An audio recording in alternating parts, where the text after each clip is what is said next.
وهلا والله بالفخمين. جبت لكم اليوم قصة أكشن ودراما، فأتمنى تنال إعجابكم.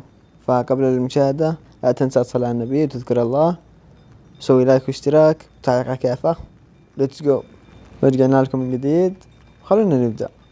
في أحد الأحياء الفقيرة كان يعيش عمار مع والدته وأخته الصغيرة، وكان والده قد توفي في قصف قبل سنوات، ومنذ ذلك الحين أصبح عمار هو المسؤول عن إعالة أسرته، ولم يكن أمامه خيار سوى العمل في ورشة حدادة طوال النهار، وأحيانا كان يعمل في المساء في سوق القات حاملا على كتفيه هموما أكبر من عمره.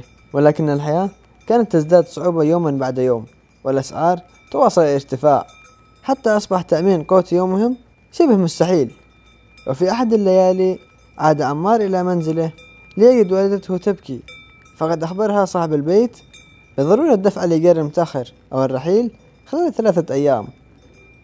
وفي اليوم التالي، وبينما كان عمار يعمل في الورشة، دخل عليه رجل غامض يرتدي ملابس أنيقة، لكنه لم يكن يبدو كأحد الزبائن العاديين، واقترب منه وقال بصوت منخفض: يا بني، يبدو أنك بالحاجة إلى المال، لدي عمل لك لكنه يتطلب شجاعة.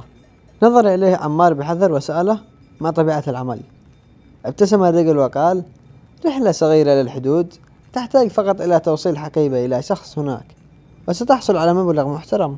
شعر عمار أن الأمر مريب، لكنه كان يائسا، ولكن كان المبلغ الذي ذكره الرجل كافيا لدفع الإيجار وتأمين طعام أسرته لشهرين على الأقل. فكر قليلا ثم وافق على العرض.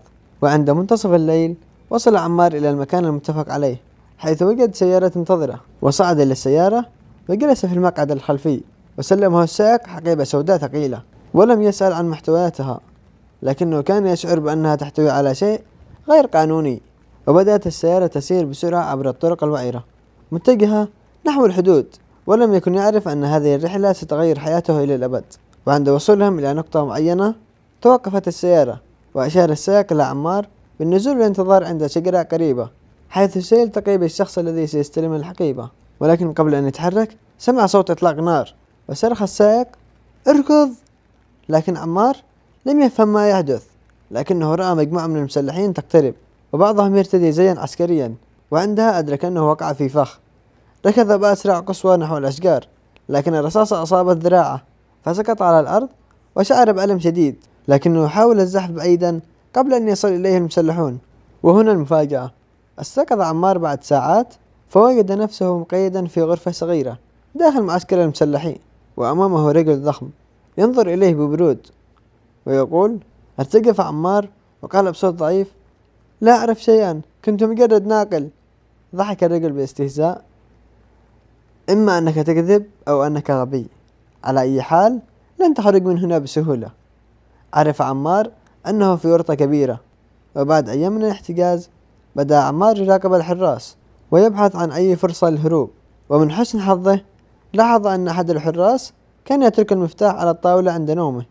وفي أحد الليالي تسلل بهدوء والتقط المفتاح وأخذ المفتاح وفتح القيد بصعوبة وتسلل خارج الغرفة، ولكن كان عليه تجاوز عدة حراس مسلحين، وكان عليه التفكير بسرعة.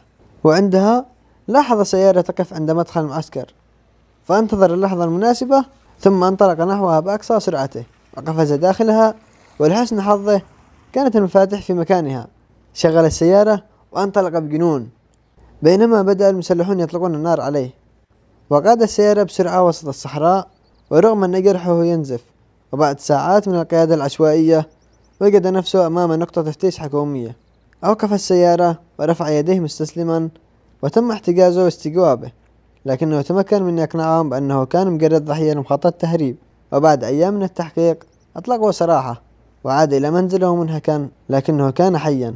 وعندما رأته والدته انهمرت دموعها وهي تضمه، ولم يكن يعلم أن تلك الليلة ستغير حياته، لكنه تعلم درسا لن ينساه أبدا، لأن لا يوجد مال سهل، والخطأ الصغير قد يكلفك حياتك.